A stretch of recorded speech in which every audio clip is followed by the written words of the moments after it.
என்கிட்ட தனியாக அதே மாதிரி நிறைய பேசியிருக்காரு. அப்போல்லாம் சொல்லுவார், எனக்கு வந்து நிறைய இன்சல்ட்டெல்லாம் ஆகிருக்கு. எனக்கு பிகினிங் ஸ்டேஜில் என்னை வந்து நிறைய பேர் வந்து வேறு மாதிரிலாம் பேசினாங்க, அவாய்ட் பண்ணாங்க. அப்போ தான் வந்து நாங்கள் முடிவு பண்ணேன், சரி தம்பி உடையான் படை கஞ்சான்னு சொல்லுவாங்க, அந்த மாதிரி என் தம்பி வச்சே நம்ம பண்ணிடலான்னு சொல்லிட்டு தான் இப்போ ஆரம்பித்தோம். அது என்ன நடந்தது, யார் அது மாதிரி சொன்னது, அதெல்லாம் இப்போ தேவையில்லை. ஆனால் அந்த மாதிரி இப்போவும் சில பேர் சொல்லிகிட்டு இருக்காங்க ஸ்டேஜில். சில இதெல்லாம் பார்க்குறோம், நம்ம கேட்குறோம். அது வந்து அதுக்கு காரணங்கள் இருக்குது. அவர் வந்து ரொம்ப நேரம் நிறைய எழுதுவாருங்கிறது உண்மைதான். ஒரு படத்துக்கு கேட்ட 4 படத்துக்கு எழுதுவார். ஆனால் அந்த எழுதுறதுக்கு டைம் ஆகாது அவருக்கு. நடுவில் ஒரு சின்ன சின்ன கேரக்டர்ஸ் பிடிக்கணும், அது வந்தால் தான் இது இன்னும் ஹைலைட் ஆகும் அப்படின்றதுக்காக வெயிட் பண்ணிகிட்டே இருப்பார், திங்க் பண்ணிகிட்டே இருப்பார். ஒரு 15 நாள் ஒரு பேஜே தாண்டாது, ஒரே பேஜ் தாண்டாது. திடீர்னு கூப்பிடுவாரு, சார் இன்னைக்கு இப்படி ஒரு ஐடியா வந்திருக்கு சார், சூப்பராக இருக்குது சொல்லுங்கள் சார் அப்படின்ட்டு நான் சொல்லுவேன். அவர் கமல் சாருக்கு வருவார். அவர் ஆஃபீஸுக்கு போவோம் நாங்கள் 2 பேரும்.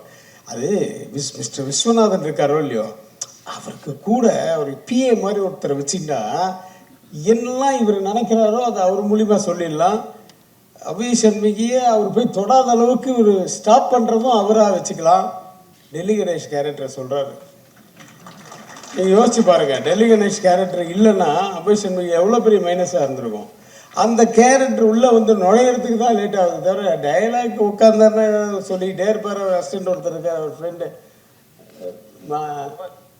குகன். அப்பா குகன்லாம் என் ஆஃபீஸ்லேயே கிடப்பார், நைட்டில் தான் எழுதுவார். இப்போ இன்றைக்கி தான் சொல்கிறாங்க ஏஆர் ரஹ்மான் அவங்க சிம்பு இவங்கெல்லாம் நைட்டில் தான்ப்பா நிறைய ஒர்க் பண்ணுவாங்க. கேசுமோகன் சார் எந்த காலத்துலேயும் அவர் நைட்டில் தான். அவர் ஏன்னா அமைதியாக இருக்குமா, 9 மணிக்கு தான் உள்ளே வருவார். வெத்தலை பாகெல்லாம் போட்டு நல்லா சாப்பிட்டு, என்ன சார் தூங்குற நேரத்தில் வரீங்கன்னு, இதான்ப்பா எனக்கு பழக்கம் அப்படின்னு. விடிய எழுதி காலம்புற விடிஞ்சதுக்கப்புறம் தான் வண்டி எடுத்துகிட்டு போவாங்க. அந்த மாதிரி அந்த கேரக்டர்ஸ் உள்ள வரத்துக்கு தான் அவர் டைம் எடுத்துப்பார். டைலாக் எழுதுறதுக்கு டைமே எடுத்துக்க மாட்டார். அவர் வேறு வந்துக்கிட்டே இருக்கும். ஏன்னா நிற்கவே நிற்காது, போயிட்டே இருக்கும். நம்ம தான் எங்கேயாவது ஸ்டாப் பண்ணணும். அந்த மாதிரி அந்த தம்பி உடையான் படை கஞ்சான்னு அவர் சொன்ன மாதிரி அந்த தம்பியை வச்சு அப்புறம் அவர் எங்கேயோ எத்தனையோ நாடகங்கள் இதெல்லாம் பண்ணிட்டு எதாவது பண்ணார். ஆனால் நன்றி கடனாக பண்ணாரா இல்லை ஒரு தொண்டாக பண்ணாரா ஒரு கடமையாக பண்ணாரான்னு தெரில. அந்த அண்ணனுக்கு இந்த தம்பி என்னெல்லாமோ பண்ணியிருக்காரு. என் ரத்தம் அவர், ரத்தத்தின் ரத்தம் தான் அவர். ஆனால் அவருடைய ரத்தமும் சதயமாக இருந்த அவன் மனைவிக்கு இவருடைய ரத்தமும் சதயமாக இருந்த ஒரு அங்கத்தையே கொடுத்தவர் இவர். அதெல்லாம் நினச்சி கூட பார்க்க முடியல. ஆனால் ஒரே ஒரு மன கஷ்டம் சார் எனக்கு என்னென்னா, வருஷம் நாங்கள் வந்து படங்கள் பண்ணும்போது டெய்லி மீட் பண்ணிப்போம், அது வேறு. படங்கள் பண்ணாத போது எப்படி இருந்தாலும் மே 30th எனக்கு கூப்பிட்டுருவார். காரணம், மிஸ்ஸஸ் கிரேசி மோகன் மேடமுக்கு அன்றைக்கி தான் பர்த்டே, எனக்கு அன்றைக்கி தான் பர்த்டே. 30th மே கரெக்டாக கூப்பிடுவார். சார் விஷ் யூ த சேம்னு நீங்கள் மட்டும்தான் சொல்ல முடியும், கொஞ்சம் இருக்கோ அப்படின்னு ஃபோன் கொடுப்பார் ஒய்ஃபுக்கிட்ட. Happy birthday, wish you the same அப்படின்னு. அந்த மாதிரி மோகன் சாரோட மிஸ்ஸஸும் நானும் வந்து அந்த ஒரே நாளில் பிறந்ததுனால அவர் கூப்பிடுவார். நான் எந்த ஊரில் இருந்தாலும் கூப்பிடுவார். கடைசியாக அவர் நான் பாலியில் இருக்கேன், அப்போ ஃபோன் பண்ணார்.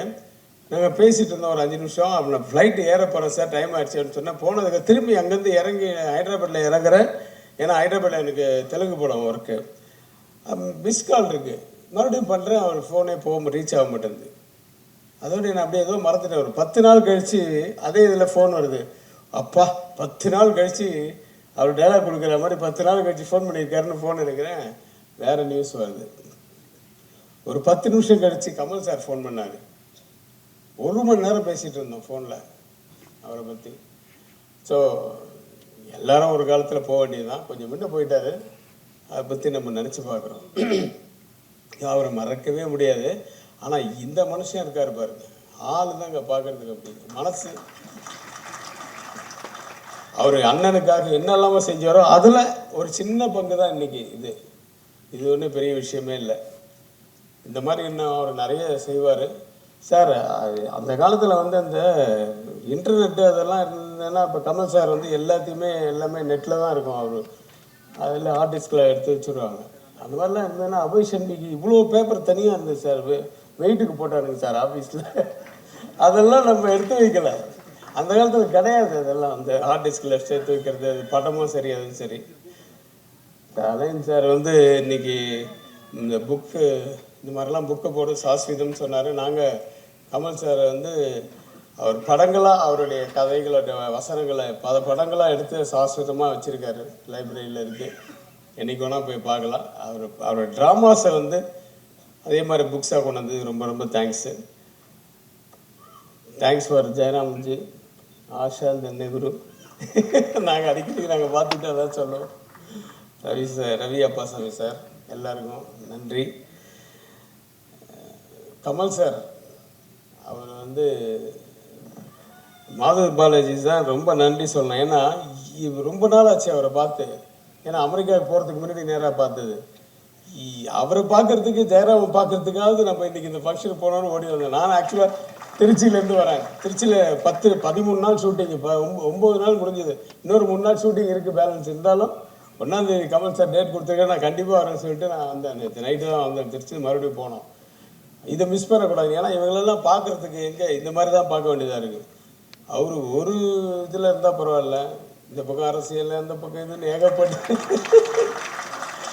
இந்த பக்கம் படங்கள் எல்லாம் போகாதுன்னு ஏஐ வேற. இப்போ அடுத்தது என்ன கலக்க போகிறார் ஏஐலேருந்து அப்படியே ஆச்சரியமாக வெயிட் பண்ணிகிட்டு இருக்கோம்.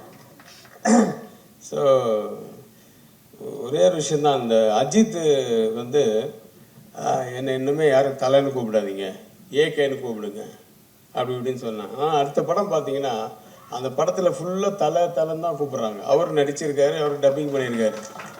அது மாற்றவே முடியாது. அதே மாதிரி தான் உலக நாயகன் என்னை கூப்பிடாதீங்க. நீங்கள் யார் சார் அதை சொல்கிறதுக்கு? நாங்கள் கூப்பிடுவோம். இது வந்து ஒருதலை காதல் மாதிரி. நீங்கள் காதலிக்கன்னா விடுங்க, நாங்கள் உங்கள் காதலிப்போம். You can't stop us. நாங்கள் கூப்பிடுவோம் சார். நீங்கள் என்ன சார் பத்மஸ்ரீ போட்டிருக்கீங்க? பத்மபூஷன்லாம் வாங்கிட்டாங்க நிறைய பேர். அப்போ யார் தனியாக நிற்கிறோன்னா ஒரு பேர் வேணும்ல. அது உலக நாயகன் தான் நாங்கள் கூப்பிடுவோம். உலக நாயகன் கமல் சார் தான். அவங்க வேணாங்க, அவங்க சொல்லிட்டு போட்டோம்.